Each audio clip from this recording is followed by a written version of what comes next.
Welcome to this explainer. Today we're diving into something incredibly raw and deeply motivational. We're going to take this powerful message and distill it down into a structured, actionable blueprint for overcoming your absolute biggest setbacks.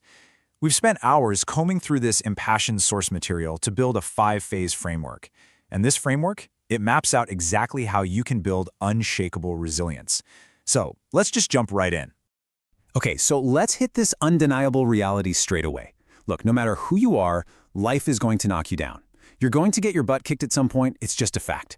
Maybe it's a sudden, out-of-nowhere struggle with your kids, a massive strain in your marriage, a terrifying health crisis, or maybe you just get some news that literally knocks the wind right out of you. We all eventually find ourselves laying on the mat, completely perplexed, gasping for air, and wondering, man, how on earth did I get here? And right here, we see two totally distinct sides of the human experience. On the left, you've got the uncontrollable, right? That's the pain you go through. You simply cannot control when that pain shows up at your door, and realistically, that pain might linger with you for years. But then, on the flip side, we have the controllable. This is how you respond. And that part, that is entirely 100% in your hands. Which brings us to phase 1, the inevitable knockdown and embracing the hit.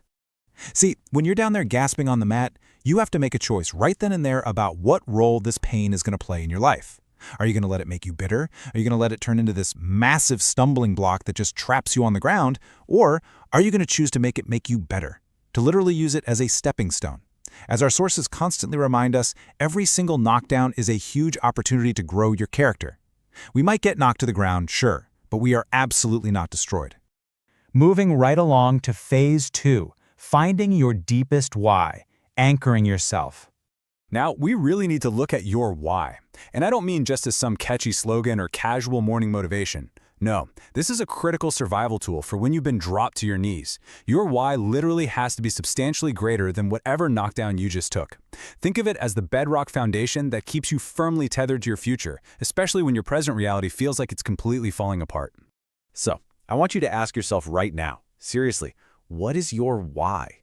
Why do you even wake up in the morning? Why do you put yourself through the grueling practice, the long hours, the hard work? You have to know exactly why you stepped into the arena in the first place. Because let me tell you, that deep-seated reason is the only thing, the very only thing, that's going to push you forward when your mind and body are screaming that they can't push anymore. Because here's the crucial point. When things get incredibly dark, when you're lonely, when you're literally crying yourself to sleep, your reasons are what will save you.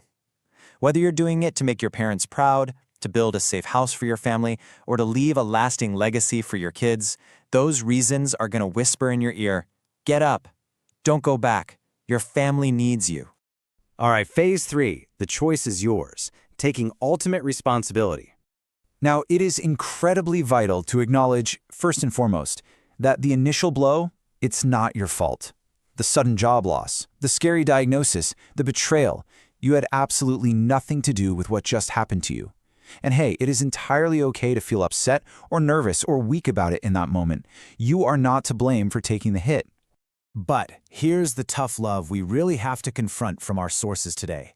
If time passes, say someone comes back a week later, a year later, maybe even 20 years later, and you are still choosing to lie on the ground screaming that you're trapped, well, that is entirely on you. You couldn't control the hit, right? But getting back up has every single thing to do with you. There is a harsh, yet honestly incredibly liberating mindset we've got to adopt here. Nobody is coming to save you. No one is going to just magically hand you your dream life on a silver platter. But you know what the flip side of that reality is? You don't need them to, because you already have everything you need right inside your own head. You are your own superhero. It's time to stop looking outside for affirmation and just start grinding your way through it yourself. Which leads us to phase 4, winning before the fight, mental preparation. If we look at the mindset of legendary fighters, like Mike Tyson, for example, you realize you don't actually win a fight in the ring. No, you win it before you even step through the ropes. Notice the sequence here. First, you've got to make up your mind before the obstacle even arrives. Decide you're going to beat cancer or pass that impossible exam before it even starts. Second, you must believe in the dark, when literally no one else sees your vision. And finally, when the time comes, you step right up and you own the moment. You essentially have to completely reprogram your understanding of your own limitations. The word impossible, it's really just a convenient excuse. It's thrown around by folks who find it way easier to just accept the world they've been given rather than explore their own inherent power to change it. Once you stop seeking the approval of everyone else and actually start trusting your own courage and determination, the universe itself is going to yield to you. And finally, Phase 5, How to Recycle Pain, Outlasting the Hurt. The speaker's own lived experience is a massive testament to the power of outlasting pain. I mean, he survived being a high school dropout, literally sleeping in abandoned buildings. How? By focusing entirely on surviving just for today. Every single morning he woke up homeless. He told himself, you know what? Today might not be the day, but soon it will be my day. One day I will be a homeowner. He point-blank refused to let his current awful circumstances write the end of his story.